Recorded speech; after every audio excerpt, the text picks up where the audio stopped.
Okay, so we're going to look at fitting our magnetic fastener.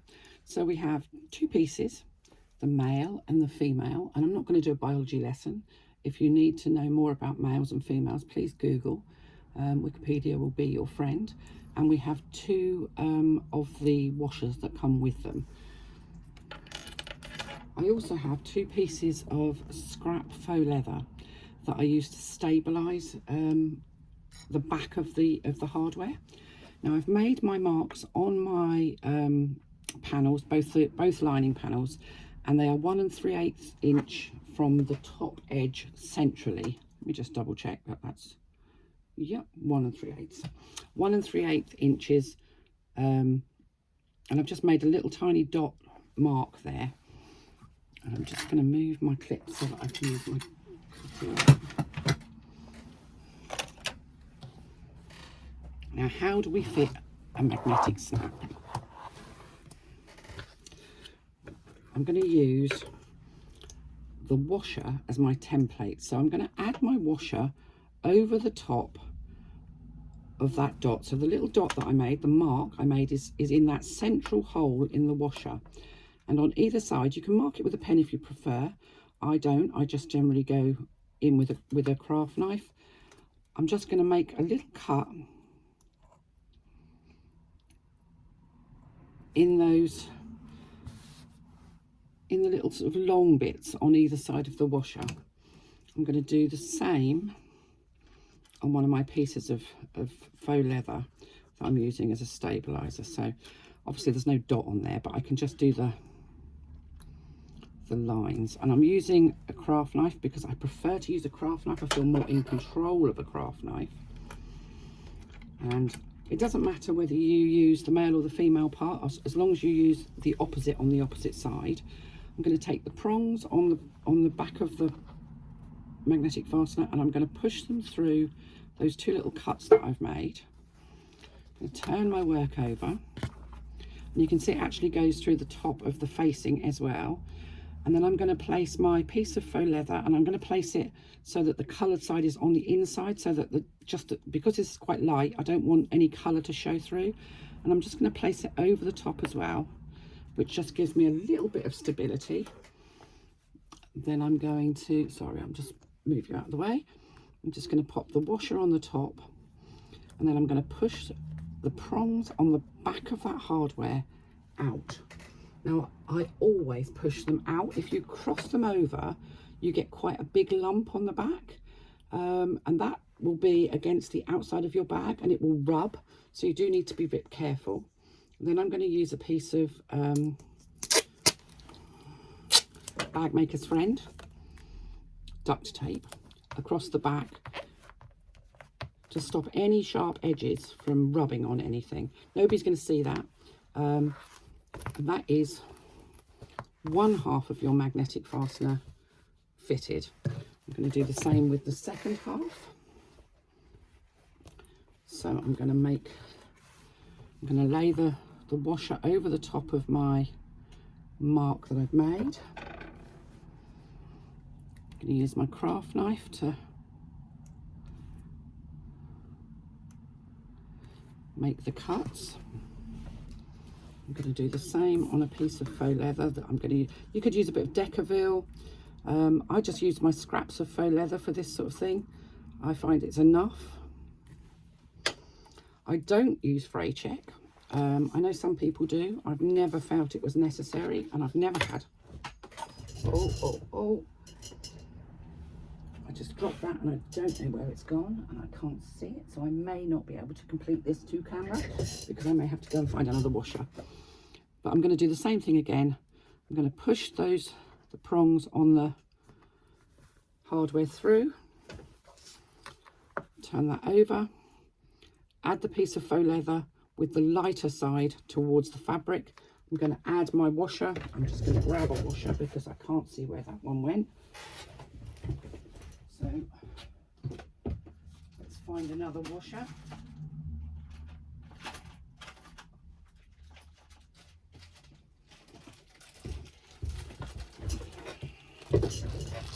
Like I say, real sewing in a real sewing room. I'll probably never find that washer again. Pop the washer over, push those prongs away from the centre,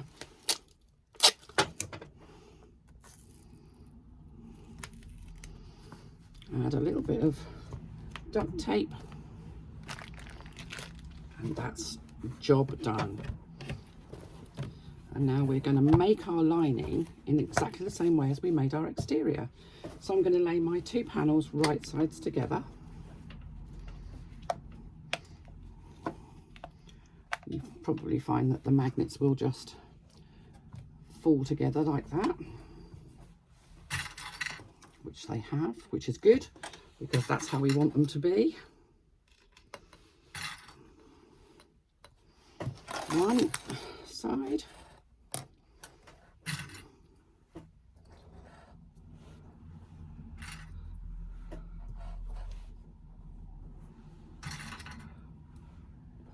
Second side.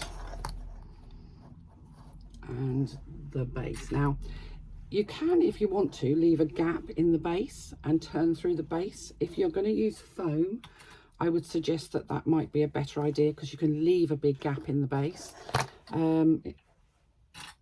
If you're going to use a fusible fleece, then you should be able to turn through the pocket without doing that. So let's just...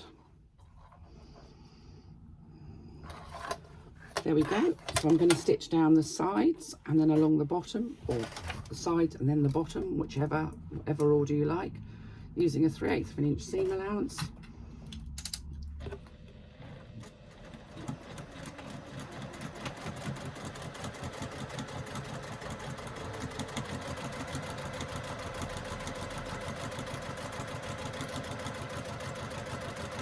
That's 10 millimeters. For those of you that like to use metric, I don't know why we're supposed to be the UK is supposed to be a metric country, and yet most of us stitch using imperial. I know I still cook using imperial. I use pounds and ounces when I'm cooking, and yet we buy our fabric by the metre. Go figure. And I don't weigh myself in kilograms. I weigh myself in stones, far too many of them, unfortunately. And I wouldn't know how many centimetres tall I am. So we're not entirely a metric country, are we? My car still has miles per hour, but I buy my petrol by the litre. It's really bizarre. So, and then we come along the bottom.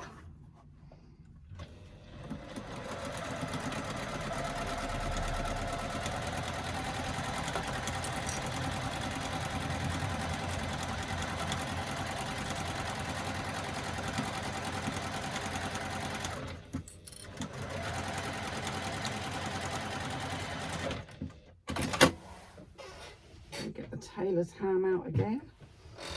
I'm going to use this one this time. I love this. I think this is marvellous. Open up your magnet because it's all... Just going to make a few small cuts, again approximately an inch apart, just on that curved bit. This is a little bit more forgiving because it hasn't got the fusible fleece on, but it just helps it to sit nicely when you press open the seams on that curve. So I'm going to open up those seams. A rolled tea towel will do just as well. You don't need to have a tailor's ham or anything fancy. Say a rolled tea towel just to stop yourself from burning your hands. On some bags I will just put my hand in and press onto it because I've got asbestos hands.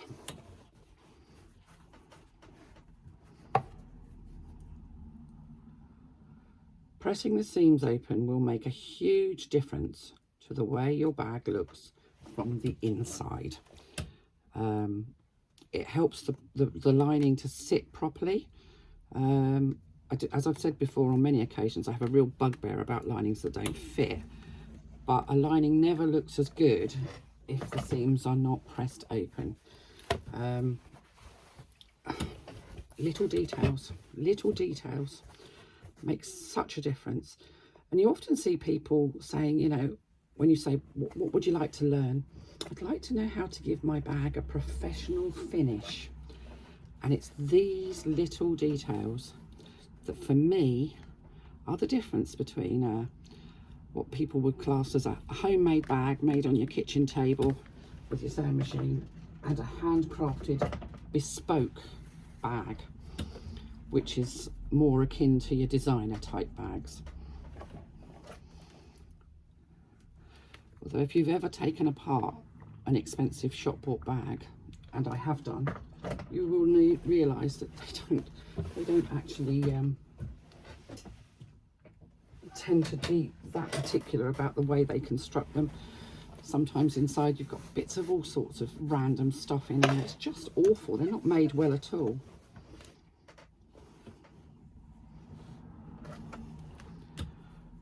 So let's go all the way along the bottom here.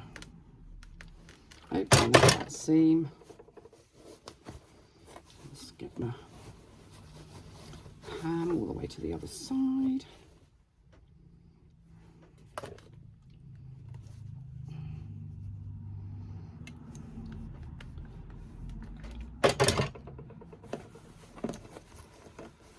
And right into the ends of those panels where you've done the bottom, because you want to match that up when you do your darts at the bottom. And you can remove your ham or your tea towel or whatever you've put inside. And again, we're going to pop our hand in and open up that. You can see there that just, if you splay your fingers, it just kind of immediately goes together. Open up the seams, make sure that you're matching up the side seam and the bottom seam perfectly.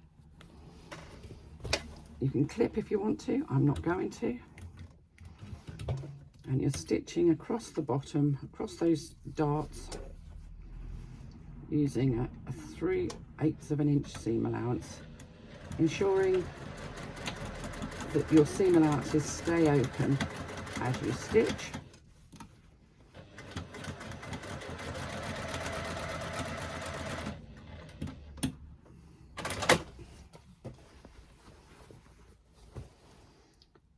Trimming off just the very ends and then adding another line of stitching just for security.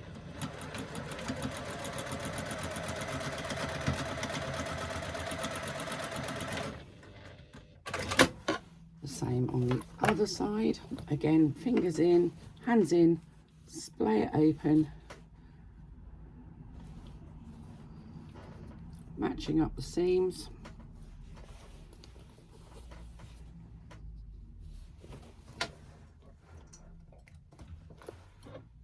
And a 3/8 of an inch seam allowance.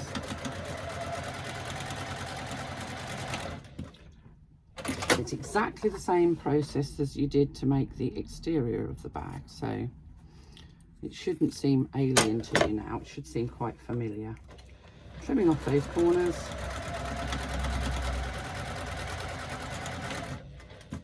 Second line of stitching.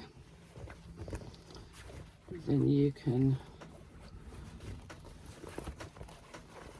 turn your lining so that it's right sides out, and you can give it a good press around all of those corners, around down the side seams.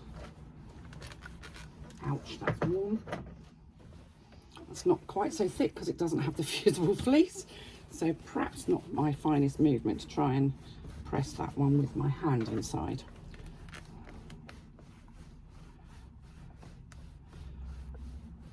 The thing I love about the stripes is the way you get the sort of chevrons at the side. I think that looks really cool. Makes my eyes go a little bit funny, but nonetheless.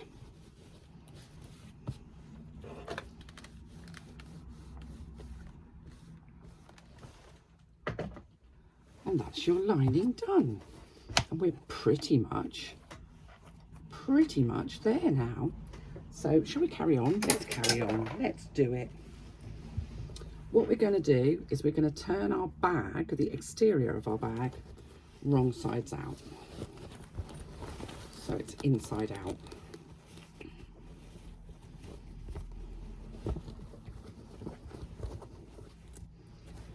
we're going to push the handle down into the bag so it's out of the way, so the handle is not sticking out of the top. And we're going to take our lining, and the lining will be right side out so you can see the pockets and what have you. Now, if you want your pocket on the exterior at the front, you need to make sure these pockets are actually on the opposite side. So my exterior pocket is here. I'm going to match these pockets to the other side of the bag. So I'm just going to pop that into the, first things first, open the zipper. Make sure your zipper is open. I'm going to say it one more time. Open your zipper. And I'm going to say it again. Open the zipper. You've been warned. If you didn't open the zipper, you weren't listening. So I'm going to take those side seams on both the lining and the exterior, and I'm going to match them up. Don't forget, you've still got your straps sticking out, and I'll show you why we do that in a little while. So I'm just matching that side seam up with the side seam of the lining. I'm going to match the side seam on the other side with the side seam of the lining. They should match perfectly. The top of your bag is exactly the same size for the lining and for the exterior. So there shouldn't be any need for this, for having to ease things in. It should sit perfectly. Once you've got the side seams matched,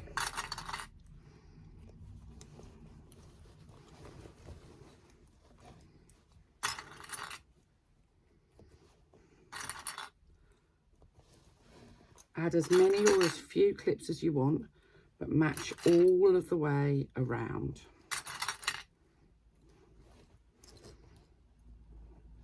Making sure that your lining and your exterior edges are sitting right next door to each other. You don't want the lining to be slightly inside, you want it to be matched perfectly.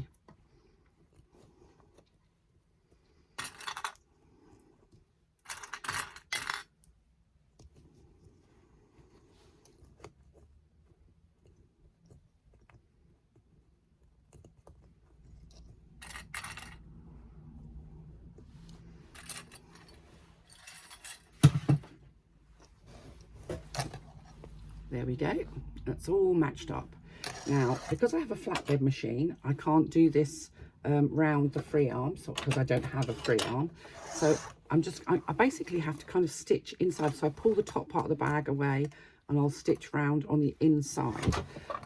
You do what suits your machine best, but I'll bring that over. So I'm pulling one half of the bag away and I'm going to remove one of those clips, and I'm just going to stitch all the way around the top edge using a 3/8 of an inch seam allowance to join the lining and the exterior together.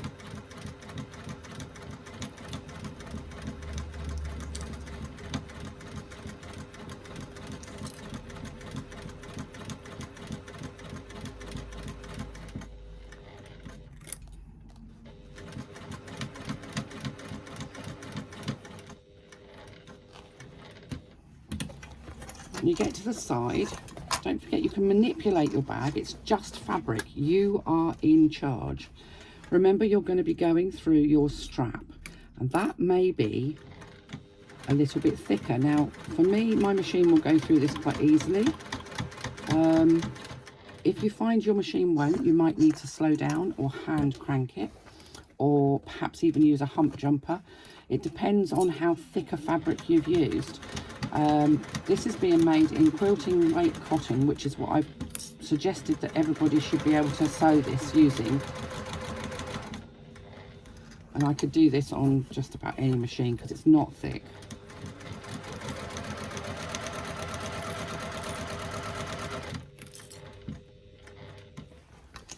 So just keep pulling the bag round. You can push it out the way. It'll bounce back. It's not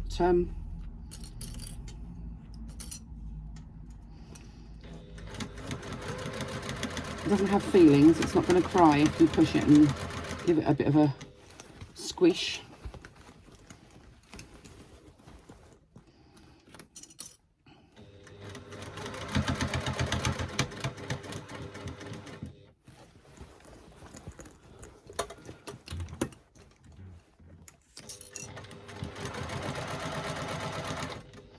And you're going to go all the way around until you get back to where you started your stitching. Now, if you have pinking shears, you can use pinking shears around the top edge, or you can cut little V shapes around the top edge. Little V shapes just within the seam allowance, which will just help this curve to sit nicely. If I just show you there, just little V shapes. Don't go right into your stitching. If you have pinking shears, then you can use pinking shears, which is what I'm going to do because I have a swanky pair of pinking shears and I want to use them as much as I possibly can. And not being a dressmaker, there's not much use for pinking shears in bag making, but you know, everybody else has got pinking shears, so I wanted some. Don't trim off those extra bits from your straps.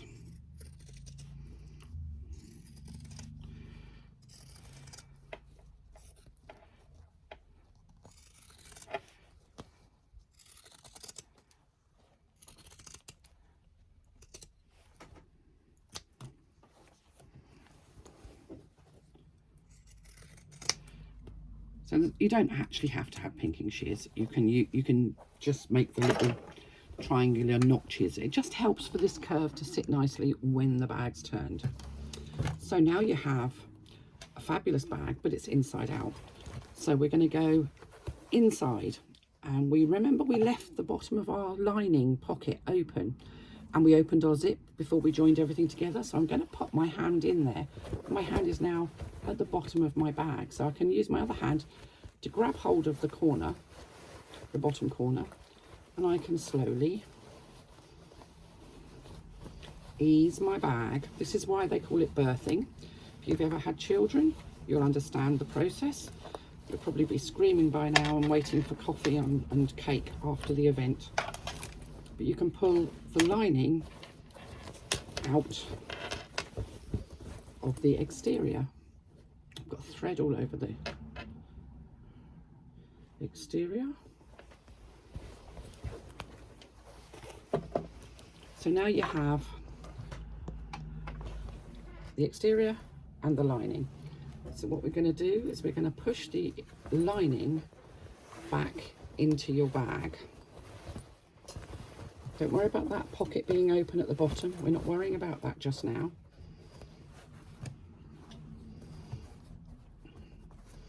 And we're going to use our fingers around that top edge to just push the lining so that it's slightly inside of the bag.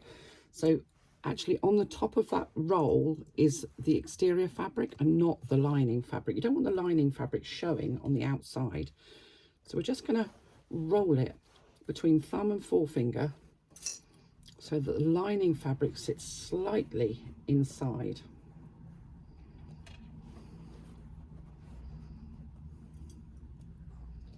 When you get to these bits where the straps are, you can't push it too far inside, but you can still make sure that it's not showing on the outside. It's just about manipulating the fabric. Roll it between your fingers and you'll find that the exterior fabric will quite happily sit just slightly forwards on that seam, on that top seam. Now if you're using thicker fabrics, this makes it harder to do.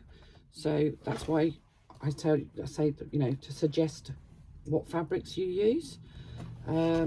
If you're a more experienced bag maker and you know what you're doing, go for it. Use something thicker, but don't come back and tell me that you couldn't make the lining sit inside because you've used fabrics that weren't suggested.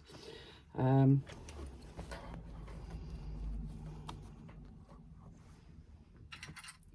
I'm going all the way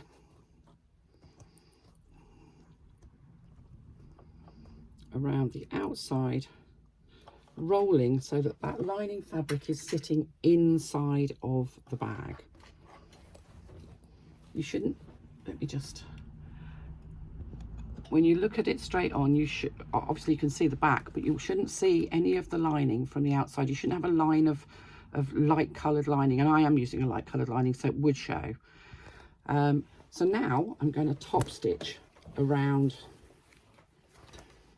this edge, and again, because I don't have a flatbed, I have to do that from the inside.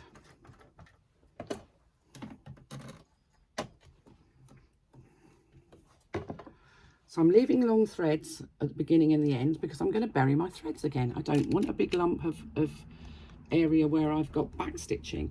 So I'm going to start at the back of my bag, and I'm starting on the inside because I can't stitch from the outside, and I'm going to stitch around that top edge. I like to use an 1/8 of an inch seam allowance, but I'm using an 1/8 of an inch seam allowance from the edge of the lining, which is slightly in from the outside edge. I'm going to increase my length, stitch length, back up to about 3.5, the same length as I've used for everything else. Not back stitching. So by the time it's on the front, it'll actually probably be about 1/4 of an inch away, because where I've rolled over, I've got approximately an 1/8 of an inch of the exterior fabric exposed on the inside.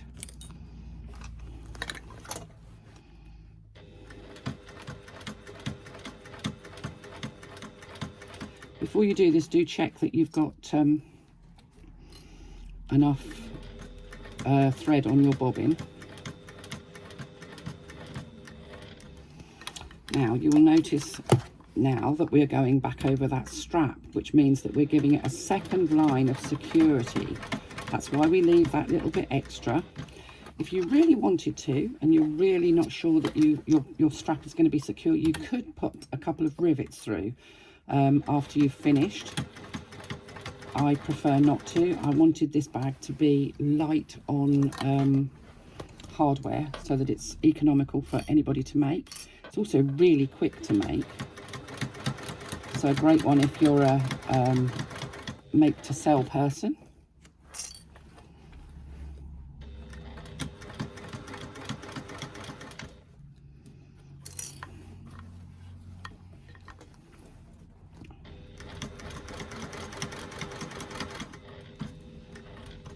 So I'm just taking all the clips off as I go.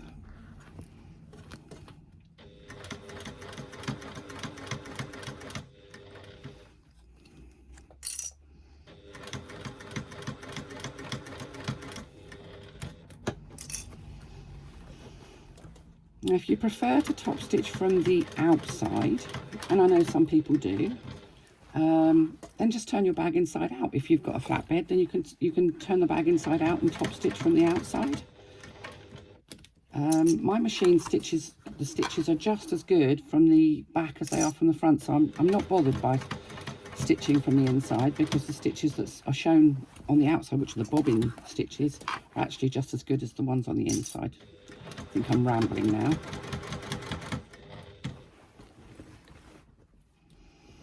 And you're coming all the way around and back to where you started, and you need to try and finish your stitching in the same hole as you did your first stitch. Raise your needle, pull your work out,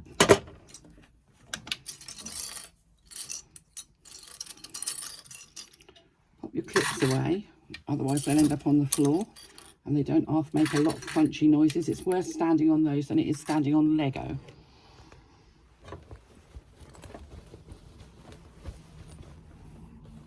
I'm quite happy with that. That stitching looks really nice and neat. But we've got all these threads, so what are we going to do with them? First of all, I'm going to get that one out because it's actually caught underneath my stitching. So I have 2 threads on the outside and 2 threads on the inside. So I am going to find my self-threading needle. That's not a self-threading needle though. Where is a self-threading needle? That'll be the one.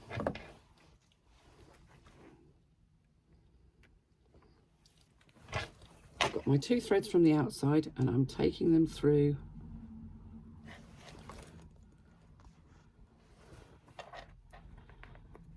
to the, well, I would do if they'd come through. Why won't they come through? That's it. Taking them through. So now I have 4 threads on the inside, but I don't have any back stitching on the outside. So I have nowhere where it looks like my stitching has just started. Now, what I'm going to do is I am going to take 2 at a time because I can't do more than that. And I'm going to pop my hand in through that pocket again. So in through the internal pocket.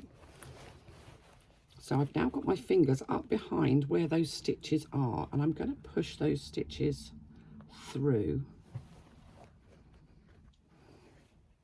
Push those threads through rather, and now the threads are hanging out of the pocket. I'm going to do the same with the other 2.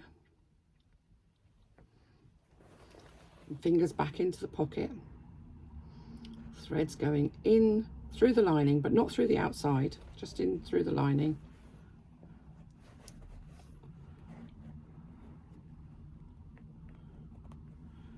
Oh, I seem to have left one of my threads behind, so I'm going to have to do that one on its own.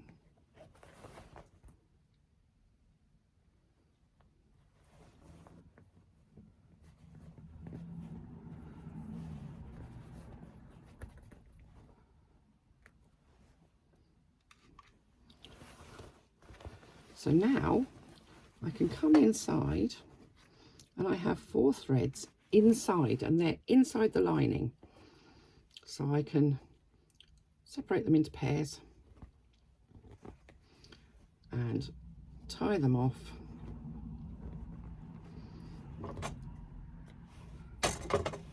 And I have absolutely no visible areas on the lining or on the exterior where I've backstitched, or where you can see where I've started or finished my stitching. Now all that remains to be done is this pocket lining. So this interior pocket, this lining pocket that we made those folds on and we cut the corners off of, should now, if you get hold of each end where the corners are and give it a tug, you can see they literally sit perfectly together. So you can pop a clip in if you want to. I'm not going to. And I'm going to stitch along that bottom edge of that pocket using 1/8 of an inch seam allowance. If you don't want a machine stitch, you can use a ladder stitch. If you don't feel brave enough to, I've got a thread there, to do it without clipping, please do feel free to clip.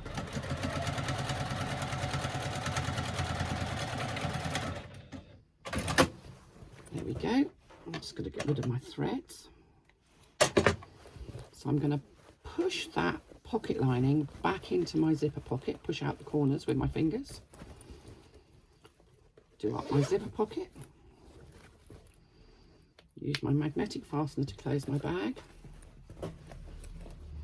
and there we have it, the kindness bag. How beautiful is that? Needs a bit of a press, and I'm going to do that now because it'll bother me otherwise. I'm just going to open her up.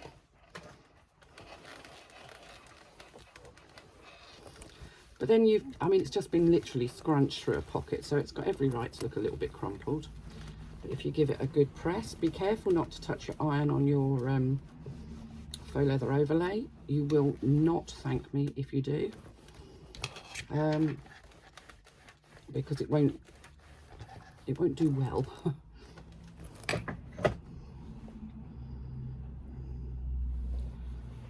And there we have it.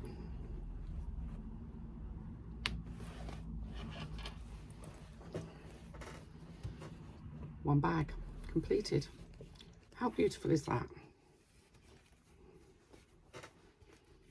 I'm really pleased with that. Love it.